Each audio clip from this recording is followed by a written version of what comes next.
Hello everyone, welcome to the Northeast Wrestling Podcast. Today's episode is with Michael Chase. Welcome to the show. Hi, thanks for having me. Not a bother. Here at Chill Pro Wrestling today. This is your third time? Yeah, third time down. Third time down here. It was February, March. Was it February, March? And then, it might have been that. Yeah, who have you wrestled since you came? First match was Oliver Barrett. Yeah. Then second was a triple threat match with Max Stead and Victor Van Volt.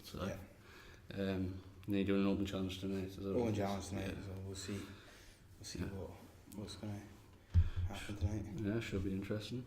How long have you actually been wrestling for?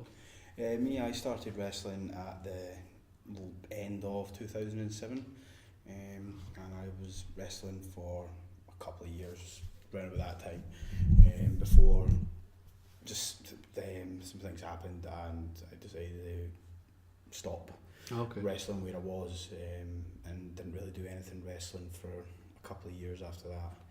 And then around about 2012, a couple of us who had left the place where I started got together and started kind of throwing ideas about wrestling again, and that's where kind of Reckless Intent in Livingston was kind of born from that idea, and then from there I took the steps of setting up the company and kind of getting it where it is today. So you're one of the founders of the company? Yeah.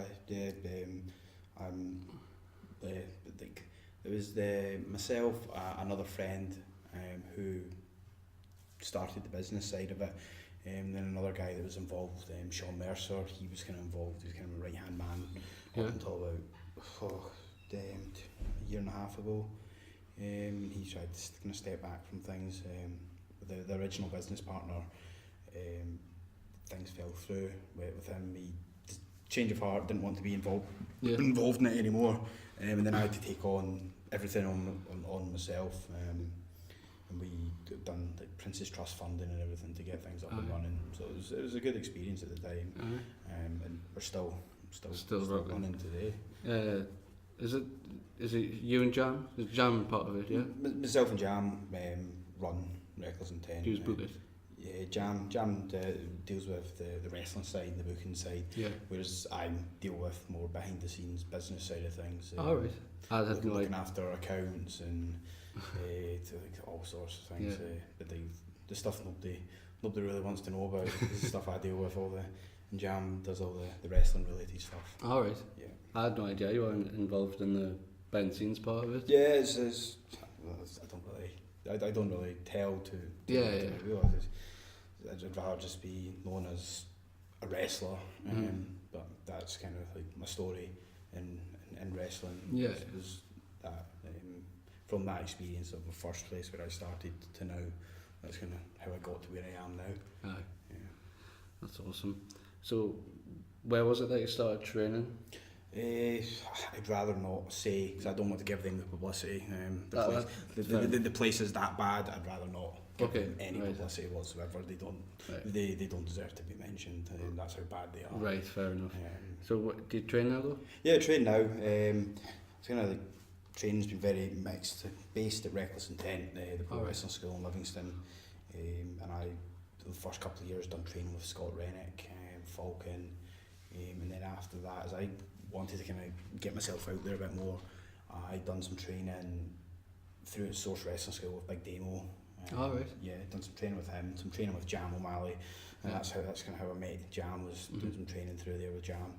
And then last year I was training with British wrestling veteran Frank Chick-Cullen, and I've been training with him from about August last year up until January, because he's had to go back to Canada for some personal reasons. So I've not really trained with him since then because he's in Canada, but hopefully he'll be back soon enough and can get back to training. But a good range of people who've had a hand in training, as well as travelling about and doing seminars as well. Really always looking to expand my knowledge on what I'm doing. So many different styles and different outlooks and different perspectives on wrestling. bring as much of that together. Yeah. And try and put that into my work when I'm actually Yeah. in the ring. Mm-hmm. Could you name like a person who you've done like say a seminar with who that's like you've learned the most from? Or there's so many seminars that that you different- learn so many different things. One of my favourite ones was a Ricky Steamboat seminar I done last year. Yeah. It's And impressive. there wasn't really much in the ring doing too much physical stuff, but what he had to say, they were there 2-3 hours maybe, and just what he had to say just made so much sense, and I was able to take it away and really put it into practice in my wrestling. Other seminars, always really good seminars when we would have Big Demo Yeah. at the Reckless Intent School. Aye. Once he finished up as the head trainer at Source Wrestling, we got him in a couple of times to do seminars before he left for NXT. Was that just recently? Like was it? Last September was the last one we had, so Alright, so probably it was- about 4 weeks before he flew to Florida Aye. to start at NXT. We had him in doing a seminar at the school, Yeah. and he always like Damo was so good at fine tuning everything, the finest details, and that's just he was probably one of the best coaches I've trained under. Aye. Yeah, and then from the experience with Damo to then training with Chick Cullen now, who has so much to teach and so much knowledge, and you can all get so much in the training sessions we do. So I really do look forward to getting back in the ring when Chick's back from Canada and doing more training. Yeah. And on Wednesday, there's a few of us driving down to is it Rochdale, Marty Jones's school for a seminar with Harry Smith. Oh yeah. Aye. I Which saw will be that. a really good seminar. Aye. I'm really looking forward to that. So what, a 4-hour drive for 2-3 hour seminar. It'll be worth it because Oh, definitely. for the so many different styles that Harry Smith has. Yeah. You're going to learn so much. He's been posting videos on his Facebook and seeing little clips of what he does in seminars, and when I saw the seminar come up I was like, I'm going to that. And it rounded up a couple of the lads to share the travel down. Aye. So it's going to be a good one on Wednesday. Yeah, definitely. That's what they seem to do. Like bring like furious down. Like book when like Shield book years and stuff like that. They seem to bring the furious down. Yeah. That's awesome. Like, is all from Reckless Intent who came down today? Yeah. Delson Day are one of the trainees at the Rex Intent School. Yeah. Jam and Aisha. Yeah. We're all from Reckless. Aye. Yeah. Yeah, I've been at one Reckless Intent show. Yeah? Yeah, I came down. Did you come down? You came down in November with Ollie With and Rampage Connor. Brown, yeah, and Connor. Yeah, and Yeah. the Rumble show in with November. the Yeah, Rumble so we show, did. aye, that was good. Yeah, that was a fun show. It was lots of antics. Yeah. With Paul Tracy. Paul Tracy and is his group in it. He's got a group now. Yeah, running the place and causing mayhem. It's good. It's good fun. Paul's always good to have Paul over. Again, he's another one. Seminar wise, he's an amazing coach. Really? Yeah, such a good coach. Yeah. He's like this weekend. He's doing a weekend of training in Dublin with is it Joe Cabray. They're doing a full weekend. That's what 2 long days, and then the trainees get picked to be on the show. I think. Oh right. Paul's such a good coach though. Because he had a hand in training so many people in WWE just now. Really? Like Big Damo, Nikki Cross, Becky Lynch. Like he had a big hand in Jordan Devlin from the UK tournament as well. Right, Still right. trains regular with Paul. So yeah, Paul was one of the best coaches out there as well. Yeah, I didn't even know he was a trainer. Like, well, I wasn't really familiar with him. Yeah. I saw him at that show, but I didn't realise he was that big. No disrespect, obviously. I just Yeah, didn't. it was wasn't aware of Paul and Finn Balor used to run school in Bray, Fight Factory. Oh right, They don't do that. They don't run that anymore. Aye. But they were coaches over there. aye. Have you worked much over here? Like, well, outside of Scotland? Yeah. I was doing Shield Pro, and I do to Target down in Carlisle, and doing Rad Pro in a couple of weeks as well. Yeah. So WAW as well. Been down to WAW. Oh yeah. Done a weekend there in January. I've done Tidal down in Leeds as well. So yeah, I've done a few shows down this way, and it's gradually more's happening. It's getting busier, which is good. You ever went down a train with WAW? No, not been? yet. So I had to be back for work on the Monday, so we got away on the Saturday night. But yeah, fair train's really top class training down there. I've never been yet. Never been, no. But there's a really good group of people down there. Good, all positive and always everything. Like from the one weekend I was there, everybody wants to see everybody succeed and everybody improve and everybody do better. And I thought that's a really good environment to be in. Yeah. It was great. And I do look forward to eventually going back down there for more shows. Aye. Yeah. That's awesome. I was listening to the commentary for the match that you had with Max Stead and Victor. Yeah. And Stallion, the commentator, mentioned he got hit by a bus at 13. I did, yeah, back in 2003. Aye. Run over by a bus. I don't know if you notice, I've got a big scar on my shoulder. Aye. And this scar on the side of my head Oh, as that well. was it. Yeah, so yeah. So it was a bad. Yeah, bad accident. You know, in a coma for. It was like 10 days, 12 days. I was in a coma for. You know. Yeah. My left hand side was completely paralysed. Really? Yeah. Jesus. Couldn't.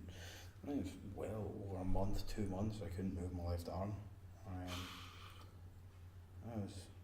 Wasn't a pleasant experience to say. Yeah. No, I just wanted to wonder because Stallion mentioned it on commentary, and it was. I was a bit shocked. To be One honest. of those things, you know. It doesn't kill you, makes you stronger. Yeah, definitely. Overcoming that must have helped you when you came to wrestling, because. Yeah. If you like how bad my injuries were, I'm lucky to be alive, lucky to have got. That's interesting. Lucky to got away with from that accident with as little injuries as I did, because when it happened, they couldn't really say what exactly because head injury and everything, so they didn't know what was going to happen when I eventually came out of a coma. So I'm fortunate to be here, fortunate to be getting to do what I do, because technically I should never be in a wrestling ring, given what they thought might have happened to me back then. So yeah. Does it still affect you at all? No. Fine, just scars. Yeah, fully recovered now. Apart from one or two nasty looking scars, there's nothing. Yeah. Nothing affects me from that anyway. Yeah, that's good to hear. But when you started wrestling, you said it was 2007, was it? Yep, November, December 2007. Yeah. How did your friends and family react when you first said it? I don't think my mum and dad were living in Scotland at the time. I think they just thought it was silly. Just daft. Yeah, but it was like at that point I used to play football, and then I left school and kind of started to lose interest in football, and the idea of wrestling kind of came about. So I stopped wrestling right through high school. I pretty much stopped wrestling. And then as I was leaving high school, a group of us would spend our exam leave, rather than studying. We would just sit up all night drinking beer and watching wrestling. Yeah. And then from there, one of my friends started looking into wrestling schools in the area, and unfortunately found that place, and started wrestling there. And here I am now. Yeah.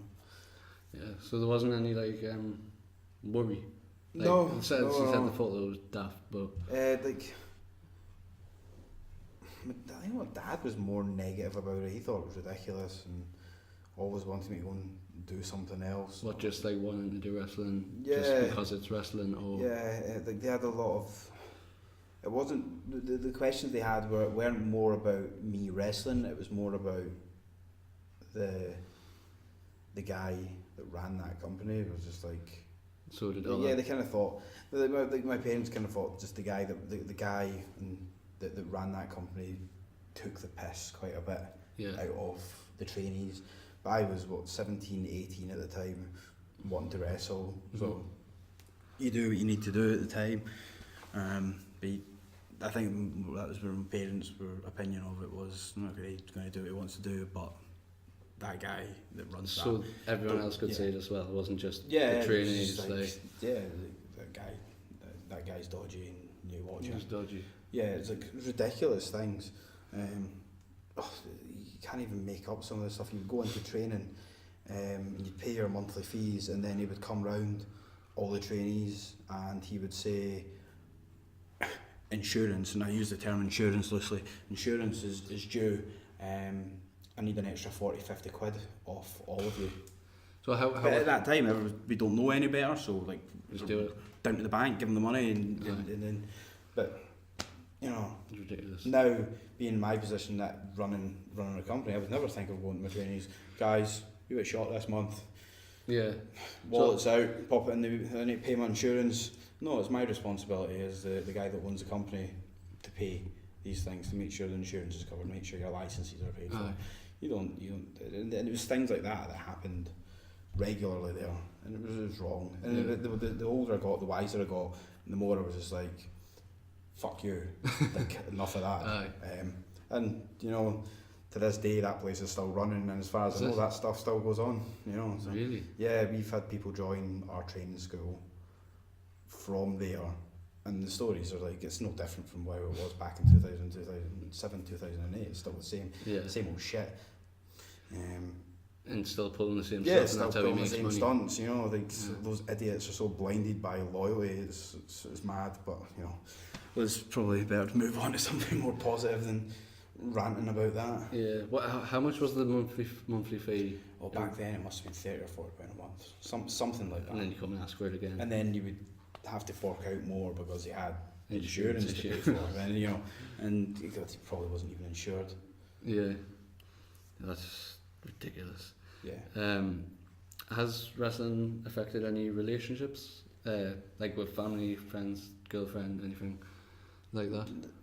Not really. I like majority. I've been with my girlfriend for since just over a year, maybe 18 months. Yeah. And she tries to come to most of the shows and everything. She's really supportive, and She was here last time. yeah, wasn't she? she's been down here to the last two shows that I've been on. She's very supportive, comes to all the shows.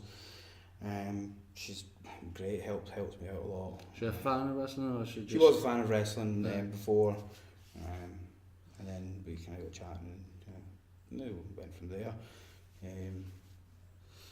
I kind of like, my sister lives in Germany, and I don't think she quite gets how busy I can be with wrestling. Yeah. And just it's like, oh, when you come to visit, and it's like, oh, I'm wrestling all these weekends.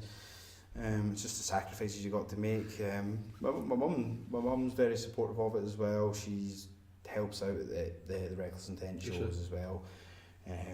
Looks after all the when we have guys having to stay over, and that, my mum's great. She looks after them all. Puts them up, cooks some food, makes sure they've got beer and everything. You know. So she's enough. The family are all very supportive. My dad, I don't really hear much from my dad. He lives in Spain. So he's never even seen me wrestle. So you've got quite a wide base. Yeah, like everybody around me is very, very supportive of what I do. Yeah. They know it's my dream, and they know I put everything into it. Aye. I don't think they would ever question why I'm doing it. Yeah, because I've done a few podcasts now, and a few people have said like family always they don't get it. They don't understand. But and I'm fortunate enough that like the people closest to me and around me, just they get it. You know? And it's good. Very, very lucky to have that support network around me. Aye, because I feel like my family I accept it, but I feel like they don't fully understand why I do it. Yeah.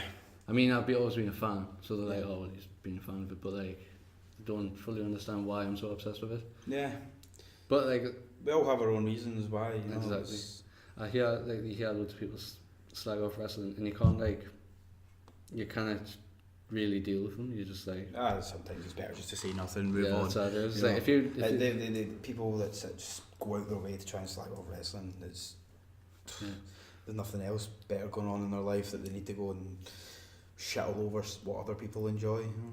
Did you see the tweet from that guy from Kings of Leon? So like Jared Followwill or something. I heard about it. Was that not just him taking the piss, or was? I don't know. He put some. He said like something along the lines of, "Hey adults, maybe let's not watch professional wrestling." I heard about it, and I thought it was just him taking the piss just to get a reaction or something. Yeah, because like loads of people responded to him, and then like he kind of like turned it around, like, "Oh well, I respect it, but I just don't watch it." And so it was just strange. I just wondered if you had like saw it. Yeah, I heard about it, but. It's better not to respond like you said before.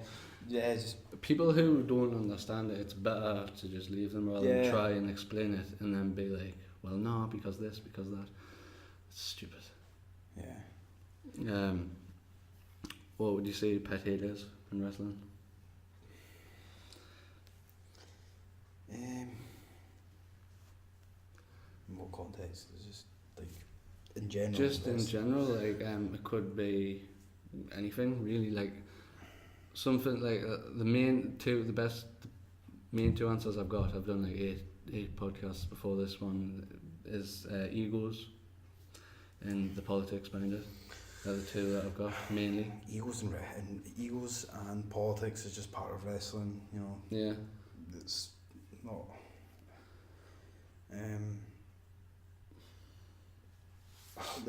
My pet hate's what's the best way to describe it? Just fancy dress wrestlers, you know. What do you mean? Weekend warriors. Once a month, you know. I train I train an hour or 2 hours a week, you know, and I have a show once a month, and you know, barely set foot in a gym, look like shit. So just people who want to do it, but won't people that think they're John Cena, but you know, I've barely done nothing, not even scratched the surface as well. You know, aye, that's probably just annoys me, just seeing people like that. Yeah, it's annoying seeing people get opportunities that don't put the effort in. Yeah, seeing that a lot. Yeah, but most of the time it's usually on a, say, like a promotion that's not as high up as the wrestling scene's changing, and a lot of the, you know, it's changing, and people you have to up your game. You have to improve. You know, you watch the Pete Dunne match from last week, and it's like, okay, they've just set the standard for British wrestling 100%. Right now. You know, if you don't strive to be as good as that, why are you doing it? Yeah. They've set the standard there. Yeah. So like I watched that, and I watched the Finn Balor thing as well, and those things just burn a fire. I was like, right, train harder in the gym, more time in the ring. You know, it's just if you don't watch these things as a wrestler or trainee and feel motivated and feel fire burning under your arse to go and improve, then is this really for you? Yeah. You know, you should always want to improve. You should always want to better yourself. And as soon as that goes, it's like, well, don't like give it up, because there's be an open book. Just learn as much as you can. Oh yeah, 100%. You pick something up from everyone you work with as well. Yeah. Definitely. Like I've been in Valley and Victor on Vault for a while, and like every single person who I've worked with has helped us out a lot. You helped us out a lot. HT Drake had run with, you know him. Yeah. He helped us out a lot. So it's great getting to work with everyone really. Yeah. Like, and like seminars I've done and that. I think one of the best seminars I've ever done was with James Scott. Worked with him much. Yeah, I've wrestled James a few times. Yeah. And he's done a seminar at the Reckless Intent School as well. Yeah. He's really he's been around for how long has James been around? I think over 10 years. Yeah. He was one of the first top guys in Scotland. Yeah. And you had like Drew and that back in maybe 2005, 2006, and there was like Drew was like the top guy. And then I think James was the guy after him. After Drew Galloway, I would imagine you're talking about. Yeah. And he's back in WWE now as well. Yeah. Just went back. He deserves it though. He's awesome. Yeah, great. Like, I don't know how he got released. He's amazing. Did you work with him much, or was it?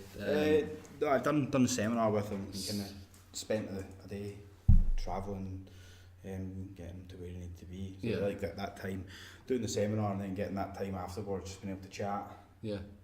And you know, get advice and on things. You know, it was great. Aye. It's probably one of the best in the world. Easily. Definitely. Easily. When I was coming up with Reckless Intent, like just listening to Rampage Brown talk in the car, just advice. Yeah, this is all he's done.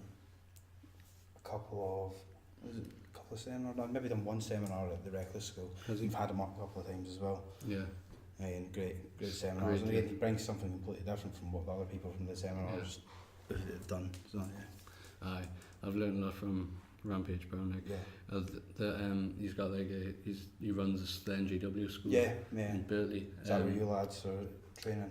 Yeah, I've trained there quite a bit. There's AJ Anderson as well. Yeah. And he's great. We had him up. Was it? We had him up in last October. Was it? Yeah, him and Rampage were up. Yeah. And he's on the show today. It was the first time I saw AJ Anderson wrestle, and that was a great Incredible, match. Yeah. Him. Who did he wrestled one of our guys, Theodoros. All right. It was a really, really good match. AJ Anderson's brilliant. And Jason Prime as well. He helps training as well. I don't know if you worked with Jason Prime. I wrestled the New Nation at Tidal in Leeds. It was me and Massimo versus the New Nation. Aye, New Nation up brilliant. Yeah, really fun match. Incredible. It's a nice, hard-hitting match. Just good fun. Definitely, aye. Is anyone you would call underrated on the scene? Well, there's probably a lot of people. Yeah. But is anyone that springs to mind?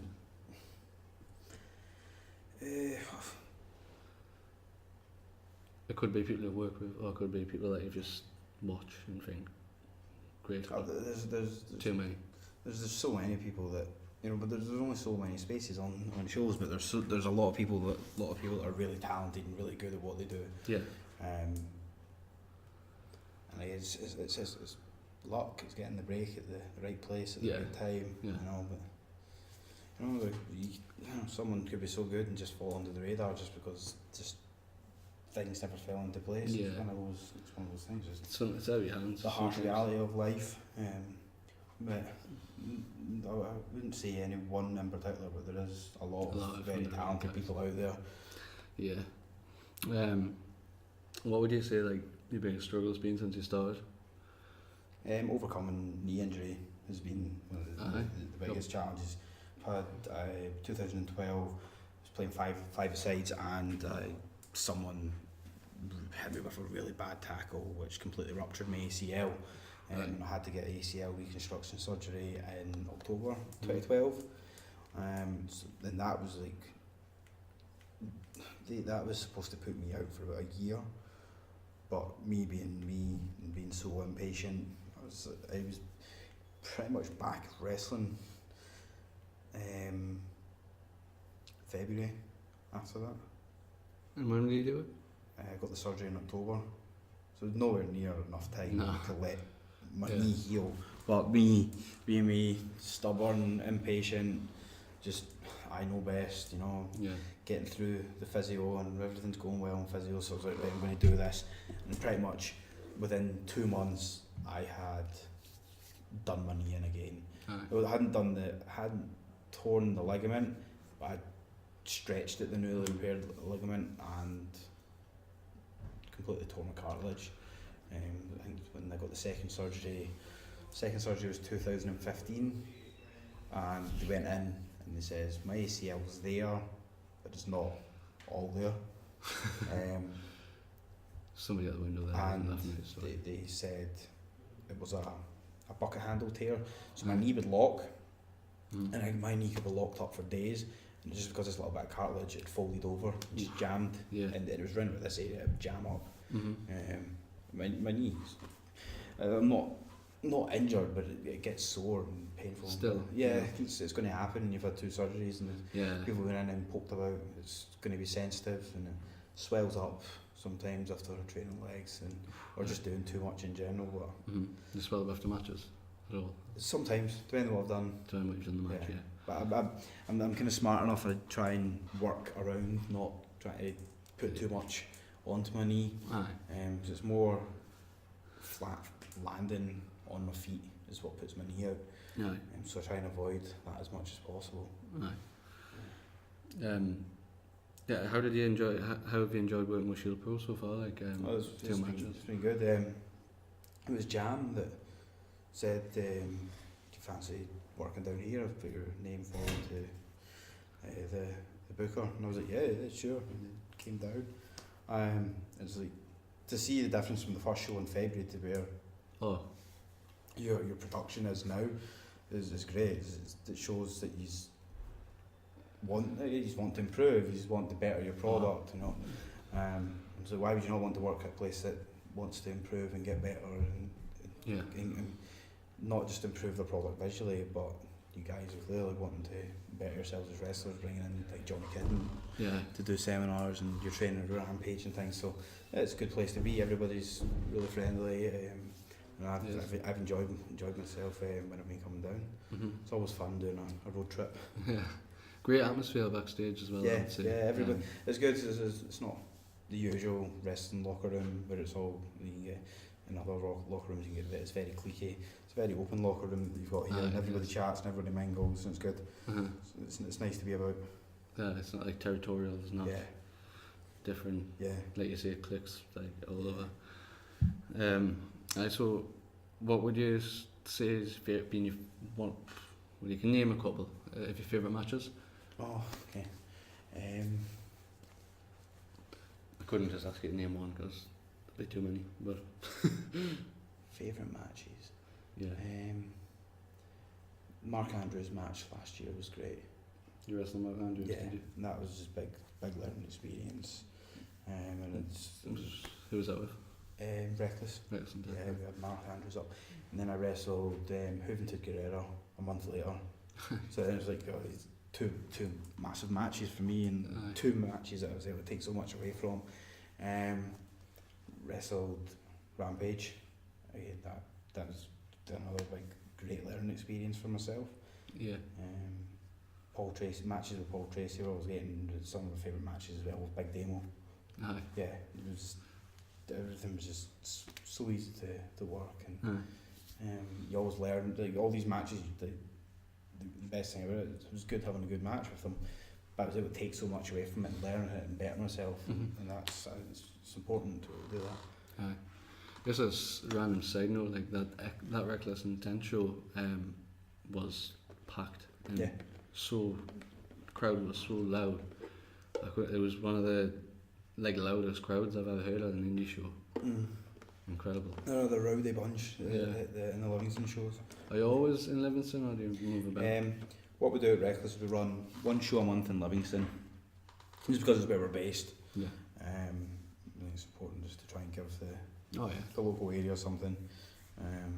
And then we run another venue in a place called Twecker, which is a bigger venue. So we run bigger shows there, so we get 200 to 300 people in there. Then we kind of do shows. Clackmanning, we've done a little place called Fish Cross the other week there. We've done bigger shots, canvas line. So yeah, we do Reckless, get about one of the busier promotions in Scotland. We're at least trying to do maybe at least two shows a month. Yeah. Yeah. That's awesome. Would you consider wrestling as a sport or an art? Both. Both. Yeah. Yeah. There's a level of athleticism to what we do, but then there's also the arty side, putting stuff together. Yeah. Yeah, I would agree. It's a bit of both. I would say you can't put a label on it really, because it's you couldn't just say art, because you are putting stuff together and it is learning different ways to do different things. And they always say you can't do art wrong. Yeah, it's one of those things that wrestling, there can be wrestling where it is professional wrestling, where it is the focus of a match could be a purely athletic contest, you know, and then you can have a match where there's a lot more to it. Yeah. There's you know, there's so many different styles and depths to wrestling that you can't just put one label on one thing. Aye. And everybody's going to like something different. Definitely, aye. You know, you get some people that will hate on certain style of wrestling. Oh, that's awful. And just because you don't like it doesn't mean someone else doesn't like it. Aye. You know, something for everyone. What was your thoughts on the Ricochet and Will Ospreay stuff? Have you seen that? Yeah. Good. I love it. Yeah, if I could do half that stuff, I would. Exactly. You know? Right. Like, it's got a place. It's not everyone's cup of tea, but there's a place in it. People obviously want to see it, so there's a place for it. exactly. But then there's a place for a Randy Orton match as well. Exactly. You know, why can't we just let people enjoy what they want? Exactly. You know, we don't have to go hating each other and abusing people online because someone has a different opinion from them. Yeah. I thought it was quite funny after that dive stuff that Will Ospreay came out. DC shirt. He's got the dive shit. Aye. the new merchandise. Aye, that was awesome. Right, well that's all the questions I've got That's for great. today. No, thanks for having me on. Thank you for coming on. It means a lot. Yeah. And I've just been on a massive drive down, so No, it's fine. No problem at all. thanks a lot. Aye. What's your Instagram, Twitter, Facebooks for people to follow? Just saying, I don't know off the top of my head because it's always on my phone. Facebook is Michael Chase, and Just Michael Chase, yeah. yeah, if you look up me, and it's at Michael Chase 511. Yeah. On Facebook, Twitter. Let me check that one.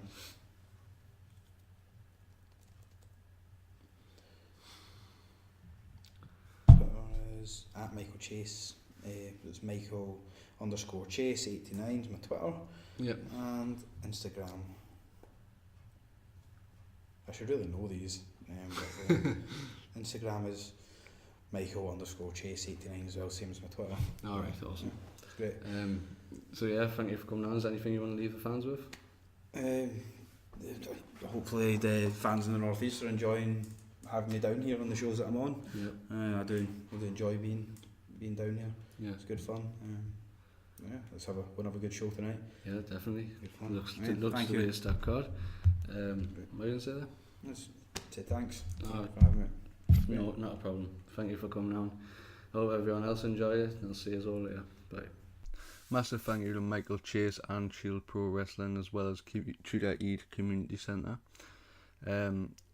Michael Chase had just came off a massive drive, about 4 hours long, and like as soon as he got the venue, he came up to us and just said, look, when do you want to record it? So that meant a lot, so I just told him, like, get sorted and then just come and do it.